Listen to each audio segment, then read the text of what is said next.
Hello, thank you for taking a moment to watch this video, and on this training we are going to continue our Zapier training module where we're teaching you how to get data outside of PhoneBurner into PhoneBurner and data inside of PhoneBurner outside of PhoneBurner. We're showing you how you can get that data flowing back and forth, and on this particular section of the training we've been talking about how we can get calls that result in appointments out of PhoneBurner so that we can get those appointments that are set while in a dial session in PhoneBurner logged in our external CRM. And of course, our external CRM in this example is a Google Sheet.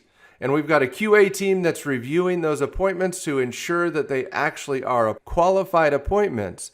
If they are qualified, great, we're done with them in PhoneBurner. If they're not qualified, we need to have our team continue calling those contacts. So on this specific section of training, we're going to be talking about the QA review process. And you'll see I've got two options, two potential outcomes, approved or denied.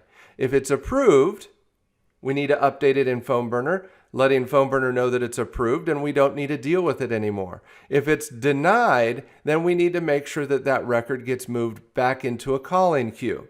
So the first step to this is we need to make sure that Zapier can actually identify when something changes on this record. So we're going to go back to Zapier and we're actually going to create a new Zap that's actually going to be monitoring this document looking for changes. So let's create a new Zap, and we're going to change the name of this one right away. I'm going to call it QA Updates. And the trigger event is going to be our Google Sheets.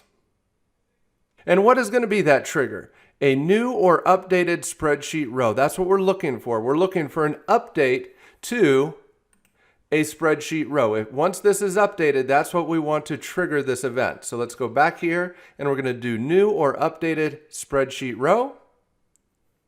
We're going to continue, choose our account, our drive, our spreadsheet, our worksheet. Once again, we're monitoring the worksheet, the appointments worksheet in this particular case. And the trigger is not going to be any column. We want to be very specific. We're looking for when our QA team actually sets it to approved or denied. So that's the column we're looking to monitor. So we're going to do trigger column, QA review. And then let's go ahead and continue. Once again, that QA review, that's this column. So anytime there's a change to this column, that's when we will trigger our Zap. So let's go ahead and test the trigger. So let's go in and make a change. Let's assume Sally's sample was approved. So let's set that to approved, test trigger. So you can see that our row 2 Sally sample did get pulled into our Zap because that value has been set to approved. And that wraps up our training. We now have the data in Zapier.